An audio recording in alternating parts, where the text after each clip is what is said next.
মুসলমান ভাইরা, আল্লাহ রাব্বুল আলামিন কোরআনুল কারীমে বলেন,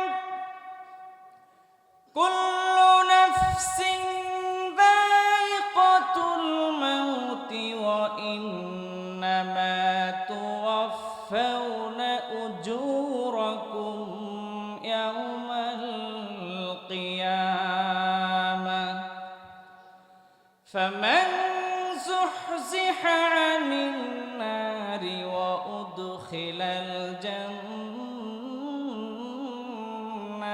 ফাকাদ ফাজ ওয়া মাল হায়াতুদ দুনিয়া ইল্লা মাতাউল গুরুর। আল্লাহ রাব্বুল আলামিন বলেন, কুল্লু নাফসিন যায়িকাতুল মাউত। এই পৃথিবীর ভিতরে যত সৃষ্টিকুল আছে, যত সৃষ্টিজীব আছে, সবার মৃত্যুর সুধা গ্রহণ করতে হবে, মৃত্যুর স্বাদ কিন্তু সবার গ্রহণ করতে হবে। এজন্য আল্লাহ রাব্বুল আলামিন বলেন, ওয়া ইন্নামা তুওয়াফাউনা উজুরাকুম ইয়াওমাল কিয়ামাহ। কিয়ামতের দিন আল্লাহ রাব্বুল আলামিন প্রত্যেকটা মানুষকে তাদের কৃতকর্মের হিসাবটা সুন্দর করে বুঝিয়ে দিবেন, পরিপূর্ণভাবে বুঝিয়ে দেবেন। আল্লাহ রাব্বুল আলামিন বলেন, দুনিয়ার ভিতরে যারা ভালো ভালো আমল করেছিল, এই ভালো ভালো আমলের বিনিময়ে আমার আল্লাহ দুনিয়ার ভিতরে যারা আর ভালো ভালো আমল করেছিল, এই ভালো ভালো আমলের বিনিময়ে আমার আল্লাহ তাদেরকে কিয়ামতের দিন জান্নাতের মেহমান বানায়া দিবেন। সুবহানাল্লাহ। আবার আমার আল্লাহ রাব্বুল আলামিন বলেন, যারা দুনিয়ার ভিতরে মন্দ মন্দ আমল করেছিল, আল্লাহ তাআলার হুকুমকে মানে নাই, আল্লাহ তাআলার বিধানকে যারা দুনিয়ার ভিতরে মানে নাই, আমার আল্লাহ তাদেরকে এই মন্দ আমলের বিনিময়ে আমার আল্লাহ তাদের জন্য জাহান্নামের ঘোষণা করে দিবেন। নাউজুবিল্লাহ। এবার আমার আল্লাহ রাব্বুল আলামিন আয়াতে কারিমার পরের অংশে বলেন, ফামান যুহজিহা আনিন নারি ওয়া উদখিলাল জান্নাতা ফাকাদ ফাজ।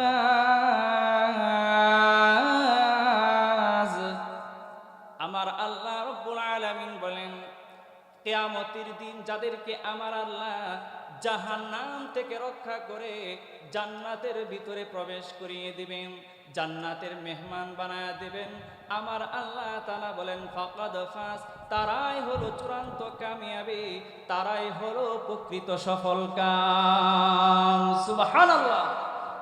প্রকৃত সফলকাম, প্রকৃত কামিয়াবি তারা। আমার আল্লাহ কই, কিয়ামতের দিন আমি যাদেরকে জাহান্নাম থেকে রক্ষা করে জান্নাতের মেহমান ঘোষণা করব, তারাই হলো প্রকৃত কামিয়াবি, তারাই হলো প্রকৃত চূড়ান্ত সফলতার। সুবহানাল্লাহ।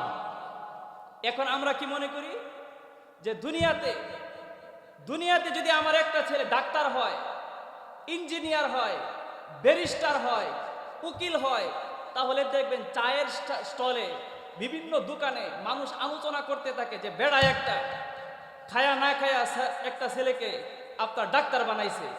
ঠিক কিনা বলেন? মানুষ প্রশংসা করে কি করে না?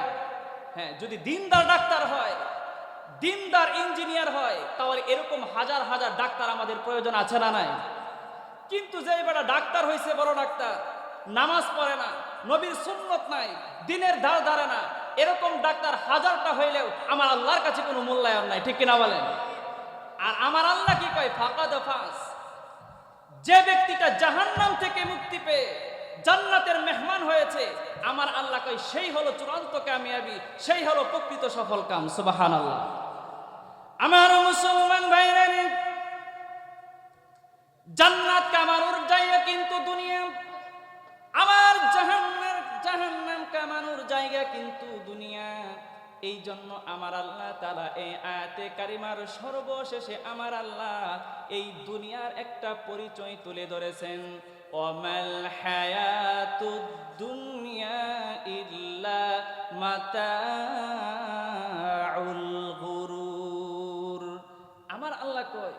যেই দুনিয়ার পিছনে পড়ে তোমার জীবনটাকে নষ্ট করলা, এই দুনিয়ার পরিচয় কি তুমি জানো? ওমাল হায়াতুদ দুনিয়া ইল্লা মাতাউল গুরুর। এই দুনিয়াটা হচ্ছে একটা ধোঁকার জায়গা, প্রবঞ্চনার জায়গা। দুনিয়াটা হচ্ছে একটা ধোঁকার সম্পদ, ঠিক কিনা বলেন? এজন্য মুসলমান ভাইরা, প্রত্যেকটা মানুষের কিন্তু মৃত্যুবরণ করতে হবে। মৃত্যুবরণ করার পরে আমাদেরকে কবরে যেতে হবে। আমাদের আসল ঠিকানা কিন্তু আমাদের আখিরাত। এজন্য আমার আল্লাহ আমাদেরকে স্মরণ করিয়ে দিলেন, মৃত্যু কিন্তু তোমাদের হবে। মৃত্যুর হাত থেকে কিন্তু কেউ রক্ষা পাবে না। পাবে নাকি বলেন? একটু আওয়াজ দিয়ে বলেন, মৃত্যুর হাত থেকে কেউ রক্ষা পাবে নাকি?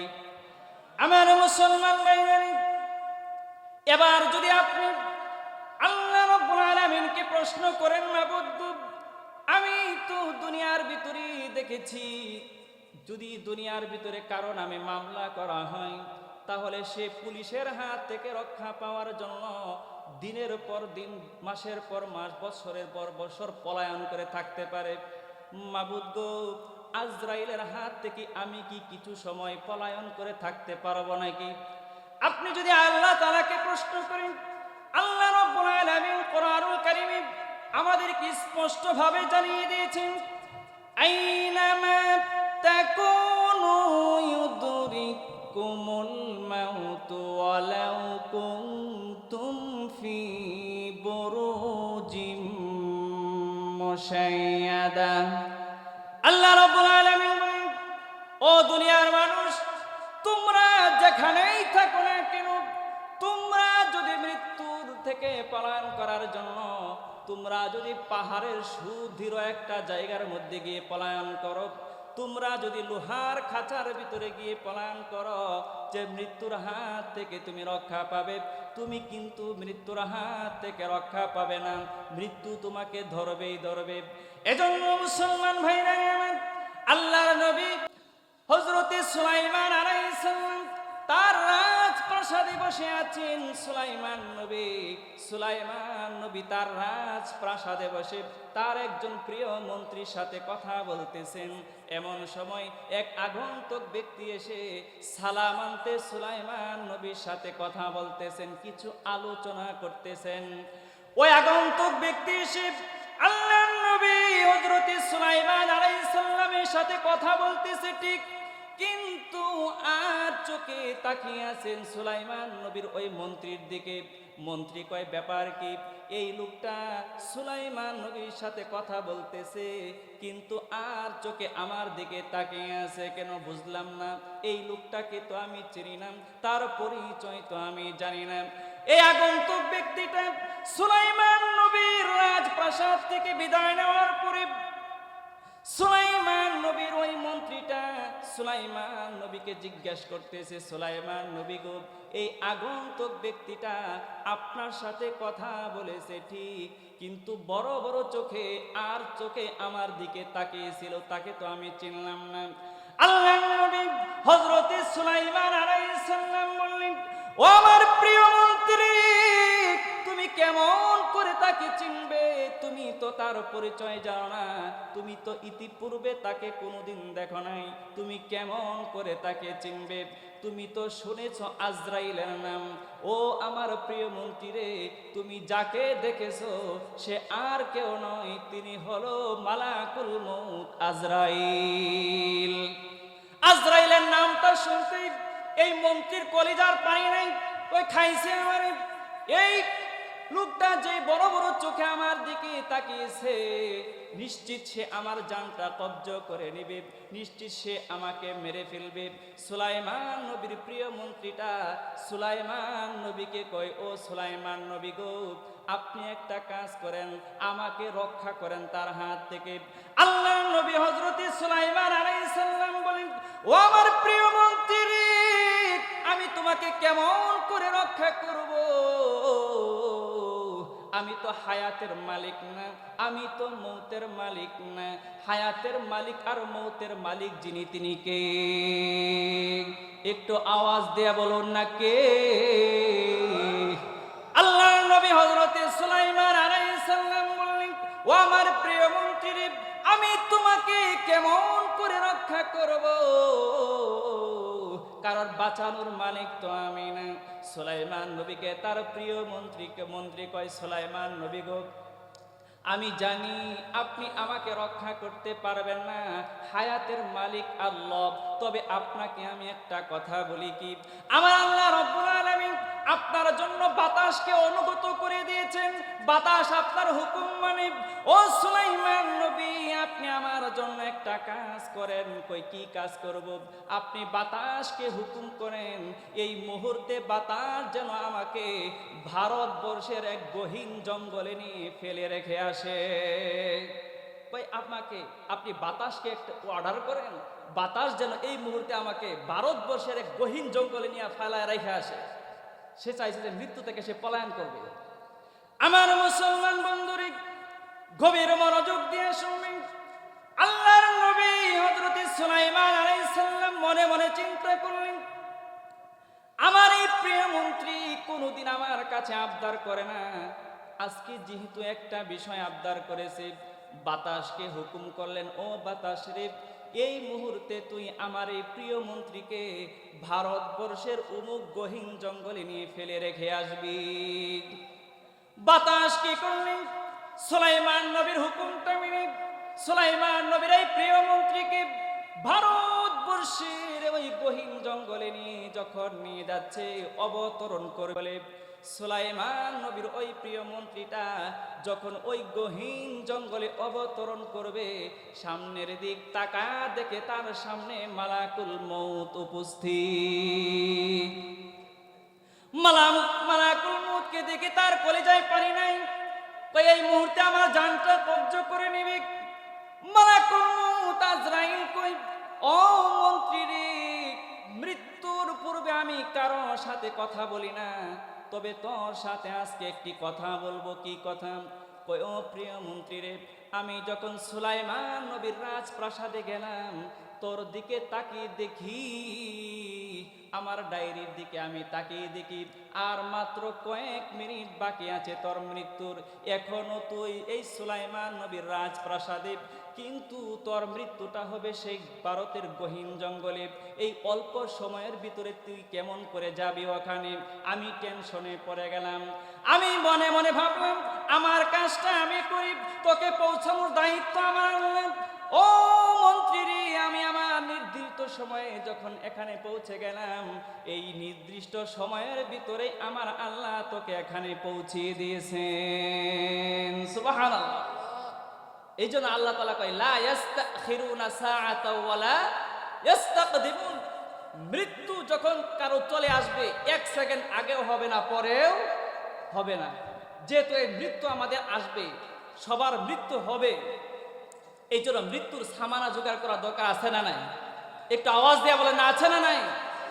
এই যে দেখেন শীত, সামান্য শীত থেকে রক্ষা পাওয়ার জন্য আপনি এই যে সোয়েটার পরেছি, চাদর পরেছি, মোজা পরেছি, রুমাল দিয়েছি, কিন্তু একটু চিন্তা করেন তো, এখন যদি এই মুহূর্তে আমার আপনার জানটা কব্জ হয়ে যায়, আমাকে আপনাকে সবাই মিলে কবরে রেখে চলে আসে, এই কবরে ভালো থাকার জন্য আমার আপনার কি আমল আছে? একটু জিজ্ঞাসা করেন তো, একটু চোখটা বন্ধ করে আমরা অন্তরটাকে একটু জিজ্ঞাসা করি তো, আমার কি আমল আছে বলেন তো? আছে কোনো আমল? বলেন, আছে কোনো আমল যার জন্য আমার আপনার কিছু আমল করা দরকার আছে না নাই? বলেন তো, আছে না নাই? এই জন্য ভাইয়েরা আমার, এই মৃত্যু বরণ করার পরে যারা নেককার, পরহেজগার, মুত্তাকি, তাদের সাথে ফেরেশতারা কি আচরণ করবে আমি আস্তে আস্তে বলবো ইনশাআল্লাহ। যতটুকু সময় হয় আপনারা এর থেকে আমলের নিয়তে শুনবেন, যাতে আমরা এর উপর কিছুটা আমল করতে পারি। আল্লাহর রাসূল সাল্লাল্লাহু আলাইহি ওয়াসাল্লাম বলেন, মান আহাব্বা লিকা আল্লাহি আহাব্বাল্লাহু লিকাআহ। আল্লাহর রাসূল বলেন, যে ব্যক্তি আল্লাহ তাআলার সাক্ষাৎকে ভালোবাসে, আহাব্বাল্লাহু লিকাআহ, আমার আল্লাহ তার সাক্ষাৎকে ভালোবাসে। তো আওয়াজ দিয়ে বলবেন না সুবহানাল্লাহ? আপনারা কি আল্লাহ তাআলার সাথে সাক্ষাৎ করতে চান? আপনারা আল্লাহ তাআলার সাথে সাক্ষাৎ করতে চান না? সবাই চান? তাহলে আওয়াজ এত নিচা কেন? আমাদের কোনো ডর আছে নাকি? ভয় আছে? যদি আমরা জোরে আওয়াজ দেই তাহলে কি আমাদের কাউকে আপনার জরিমানা দিতে হবে? বলেন, জরিমানা দিতে হবে? একটু আওয়াজ দিয়া বলেন না সুবহানাল্লাহ। আল্লাহর রাসূল বলেন, কোন ব্যক্তি যদি আল্লাহ তাআলার সাক্ষাৎকে ভালোবাসে, আমার আল্লাহও তার সাক্ষাৎকে ভালোবাসে। যেমন মসজিদ থেকে আজান দিয়েছে, হাইয়া আলাস সালাহ, কল্যাণের দিকে আসো। এই আওয়াজটা শোনার পরে তার দিলটা পাগল পারা হয়ে গেছে, আমার রব আমাকে ডাক দিছে, আমার মসজিদে যেতে হবে, আমার রবের সাথে আমার সাক্ষাৎ করতে হবে। সে যখন পাগল পারা হয়ে মসজিদে আসবে, আমার আল্লাহ আকাশের সমস্ত ফেরেশতাদেরকে নিয়ে ঘোষণা করেন, ও আমার ফেরেশতারা, দেখ আমার বান্দা আমার ডাকে সাড়া দিয়ে আমার সাথে সাক্ষাৎ করার জন্য আসছে, আমি আল্লাহ তার সাথে সাক্ষাৎ করার জন্য পাগল পারা হয়ে গেলেন। ঠিক তদ্রূপভাবে আল্লাহর রাসূল বলেন, ওমান কারিহা লিকা আল্লাহি কারিহাল্লাহু লিকাআ। আর যে ব্যক্তি আল্লাহ তাআলার সাক্ষাৎকে অপছন্দ করে, আমার আল্লাহ তার সাক্ষাৎকে অপছন্দ করেন। নাউজুবিল্লাহ বলবেন না? যেমন মসজিদ থেকে আজান দেওয়ার পরে সে নামাজ না পড়ে যদি কাজে লেগে যায়, তখন আমার আল্লাহ কয়, ও আমার ফেরেশতারা, দেখ এই নাফরমান যেহেতু আমার ডাকে সাড়া না দিয়া তার নিজের কাজে ব্যস্ত, তোরা সাক্ষী থাক, এই নাফরমান থেকে আমিও আমার মুখটা ফিরায় নিলাম। নাউজুবিল্লাহ বলবেন না? আমার আল্লাহ কই, এই নাফরমানের ব্যাপারে আমার কোনো দায়িত্ব নাই। এজন্য মুসলমান ভাইরা, ও আমার পর্দার মা বোনেরা, মৃত্যু কিন্তু সবার হবে, কবরের যাত্রী কিন্তু সবার হবে। কিন্তু যারা দুনিয়াতে নেককার বান্দা ছিল, ভালো ভালো আমল করত, এই ভালো ভালো আমল করত, নেককার বান্দাদের মৃত্যু বরণ করার পরে ফেরেশতারা তাদের সাথে কি আচরণ করবেন? আল্লাহর রাসূল সাল্লাল্লাহু আলাইহি ওয়াসাল্লাম বলেন, ওয়ালাকিন্নাল মুমিনা ইযা হাদারাহুল মাউত, যখন কোনো মুমিন ব্যক্তির কাছে মৃত্যু উপস্থিত হয়ে যাবে, যখন কোনো ঈমানদার ব্যক্তির কাছে মৃত্যুটা উপস্থিত হয়ে যাবে, উপস্থিত হওয়ার পরে আল্লাহর রাসূল সাল্লাল্লাহু আলাইহি ওয়াসাল্লাম বলেন, বুশরা, তখন আমার আল্লাহ তাআলার পক্ষ থেকে ফেরেশতারা তার কানে কানে দুটি সুসংবাদ দিতে থাকে। সুবহানাল্লাহ। এই নেককার ব্যক্তির কানে কানে দুটি সুসংবাদ দিতে থাকে। একটি সুসংবাদ হলো বিরিদওয়ানিল্লাহ, ফেরেশতারা বলতে থাকে, ও আল্লাহর বান্দা, তোমার কোনো টেনশন নাই, তোমার কোনো চিন্তা নাই, তুমি দুনিয়ার ভিতরে ভালো ভালো আমল করেছিলে, আল্লাহ তাআলার আনুগত্য করেছিলে, এই জন্য তোমার আজকে কোনো চিন্তা নাই। আমার আল্লাহ রব্বুল আলামিন তোমার প্রতি রাজি এবং খুশি হয়ে গিয়েছে। সুবহানাল্লাহ। ফেরেশতারা তার কানে কানে ঘোষণা দিতে থাকে, ও আল্লাহর বান্দা, তোমার কোনো চিন্তা নাই, তোমার কোনো ভয় নেই। ও আল্লাহর বান্দা, তুমি যেমন করে দুনিয়াতে আমার আল্লাহ তাআলার আনুগত্য করেছিলে, আজকে যে তুমি মৃত্যু বরণ করবে, তোমার পিতা মাতা ছেড়ে, তোমার সন্তান আদি ছেড়ে, তোমার এই বিশাল অট্টালিকা ছেড়ে যে তুমি আজকে মৃত্যু বরণ করবে, এই জন্য চিন্তার কোনো কারণ নাই, তোমার কোনো টেনশনের কারণ নাই। আমার আল্লাহ তোমার জন্য আরেকটা সুসংবাদ দিয়েছেন, কি? ওয়া কারামাতিহি, তুমি মৃত্যু বরণ করার পরে কবরের জগৎ থেকে সব জায়গায় আমার আল্লাহ তোমার জন্য সম্মানের ব্যবস্থা করে রেখে দিয়েছে। সুবহানাল্লাহ। কবরে তোমার জন্য শান্তি, সব জায়গায় তোমার জন্য শান্তি। সুতরাং তোমার কোনো টেনশন নাই, তোমার কোনো চিন্তা নাই। পক্ষান্তরে মুসলমান বন্ধুরা আমার, যারা দুনিয়াতে গুনাহগার ছিল, যারা দুনিয়াতে আল্লাহ তাআলার হুকুম মানে নাই, তারা যখন মৃত্যু বরণ করবে, তাদের কাছে যখন মৃত্যু উপস্থিত হয়ে যাবে, তখন আমার আল্লাহ তাআলার পক্ষ থেকে তাদেরকেও ফেরেশতারা সংবাদ দিতে থাকেন, কি? বিআযাবিল্লাহি ওয়া উকুবাতিহি, এ নাফরমান বান্দারে, তুই যেমন করে দুনিয়ার ভিতরে আল্লাহ তাআলার হুকুম মানিস নাই, আল্লাহ তাআলার আনুগত্য করস নাই, এই জন্য যে আজকে তুই মৃত্যু বরণ করবে, আমার আল্লাহ তাআলার পক্ষ থেকে তোর জন্য সংবাদ হলো বিআযাবিল্লাহি আযাবিল্লাহি ওয়া উকুবাতিহি, কবর থেকে সব জায়গায় তোর জন্য শাস্তি আর শাস্তি। নাউযুবিল্লাহ। ওই সব জায়গায় তোর জন্য শাস্তি। কারণ দুনিয়াতে যেমন করে তুই আমার আল্লাহ তাআলাকে ভুলে গিয়েছিলি, আমার আল্লাহ আজকে তোকে ভুলে গিয়েছে, যার জন্য কবর থেকে তোর জন্য শাস্তি শুরু হবে, সব জায়গায় তোর জন্য শাস্তি আর শাস্তি। নাউযুবিল্লাহ বলবেন না? যার জন্য আল্লাহর রাসূল সাল্লাল্লাহু আলাইহি সাল্লামের এক চমৎকার হাদিস সামনে আসতেছে। হযরতে বারা ইবনে আযিব রাদিয়াল্লাহু তাআলা আনহু থেকে বর্ণিত। বাবাজি, আমি বারবার বলতেছি যে আলোচনা করার কিন্তু একটা পরিবেশ লাগে, ভাই লাগে না? যেদিক থেকে আওয়াজ আসতে থাকে ওই দিক থেকে আওয়াজ আসতেছে থাকে, তাহলে কানে বাড়ি খায়, তখন কথা আর সামনে আসে না। এই যে সামনে আওয়াজ ওই দিকে আওয়াজ, আপনারা অন্তত পক্ষে কথা বলবেন না, কাজ করেন কিন্তু আওয়াজ করবেন না কেউ, আপনাদের কাছে অনুরোধ রইল। যাক, আল্লাহর রাসূল সাল্লাল্লাহু আলাইহি সাল্লাম এর সুন্দর এক হাদিস হযরত বারা ইবনে আযিব রাদিয়াল্লাহু তাআলা আনহু থেকে বর্ণিত। সাহাবীরা কয়, খরাজনা মা'আন নবী সাল্লাল্লাহু আলাইহি ওয়াসাল্লাম ফি জানাজাতি রাজুলিন মিনাল আনসার।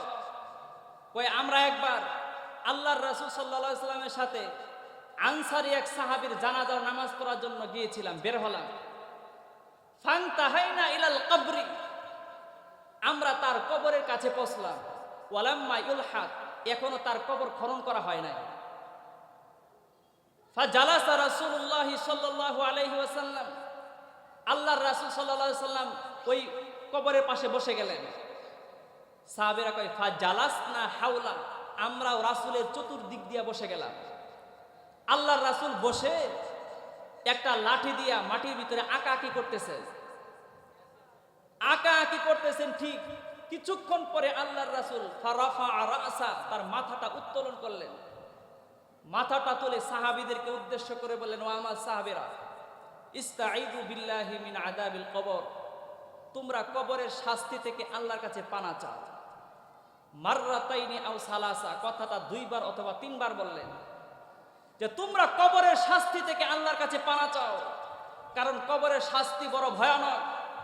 হযরতে উসমান গনি রাদিয়াল্লাহু তাআলা আনহু যখন কবরের আলোচনা করতেন, কবরের কথা স্মরণ হয়ে যেতেন, তার চোখ থেকে এমন ভাবে পানি পড়তো, কাঁদতে কাঁদতে তার দাড়ি মুবারক ভিজে ভিজে আপনার জমিনের মধ্যে টপ টপ করে পানি পড়তো। এই কবর এমন তো ভয়ঙ্কর। আমার মুসলমান ভাইরা, আল্লাহর নবী সাল্লাল্লাহু আলাইহি ওয়াসাল্লাম বলেন, 3 মিনিট, আল্লাহর নবী সাল্লাল্লাহু আলাইহি ওয়াসাল্লাম বলেন, যখন কোনো মুমিন বান্দা মৃত্যুবরণ করবে, মুমিন বান্দা মৃত্যুবরণ করার পরে যখন সে কবরের যাত্রী হয়ে যাবে, আখিরাতের কবরের যাত্রী হয়ে যাবে, তখন আল্লাহর রাসূল সাল্লাল্লাহু আলাইহি ওয়াসাল্লাম বলেন, আকাশ থেকে সুন্দর এক দলের ফেরেশতারা তার সামনে এসে আগমন করে। সুবহানাল্লাহ। আকাশ থেকে সুন্দর এক দলের ফেরেশতা আকাশ তার সামনে আগমন করে, তাদের সাথে জান্নাতের কাফন এবং জান্নাতের সুঘ্রাণ থাকবে, জান্নাতের কাফন এবং জান্নাতের সুঘ্রাণ থাকবে। তখন ওই সমস্ত ফেরেশতারা তার মাথার কাছে এসে বসবে, মালাকুল মউত আজরাইল তার মাথার কাছে এসে বসবে, মাথার কাছে এসে বসে বলবে, উখরুজি ইয়া আইয়াতুহান নাফসুত তাইয়্যিবা, হে পবিত্র আত্মা তুই বের হয়ে আস, তোর কোনো চিন্তা নাই। আল্লাহর রাসূল বলেন, মালাকুল মউত আজরাইল তার জানটা এমন ভাবে কবজ করে, যেমন করে একটা জগ থেকে একটা গ্লাসের মধ্যে পানি ডাললে যেমন পানিটা নিরাপদে বের হয়ে আসে, ঠিক তদ্রুপ ভাবে মালাকুল মউত আজরাইল ওই নেককার বান্দার জানটা এইভাবে নিরাপদে কবজ করে নেয়। সুবহানাল্লাহ। একভাবে নিরাপদে কবজ করে নেয়, তার কোনো কষ্টই হয় না। সুবহানাল্লাহ বলবেন না? এই জন্য আমাদের নেক আমল করা দরকার আছে না নাই? বলেন আছে না নাই? আছে। এই জন্য আমরা নিয়ত করি যে জীবনে যা হয়েছে হয়েছে, এখন থেকে নিয়ত করি যে আর সামনে একটা মিনিট না, যে এই মুহূর্তে আমি তওবা করে আমি আল্লাহর রাস্তায় ফেরত আসবো। জানি না আমার কখন জানি মৃত্যু হয়ে যায়। এই জন্য আমরা কবরের যাত্রী যে হব এতে নিশ্চিত, কোনো সন্দেহ নাই। এই জন্য আমার আপনার কবরে সামানা কিছু জোগাড় করা দরকার আছে, ঠিক কিনা বলেন ভাই? এই জন্য আমরা তওবা করে আল্লাহর রাস্তায় ফেরত আসা দরকার আছে না নাই? যতটুকু আলোচনা হয়েছে আল্লাহ পাক আমাদেরকে আমল নিয়তে কবুল করেন, সবাই বলে আমিন।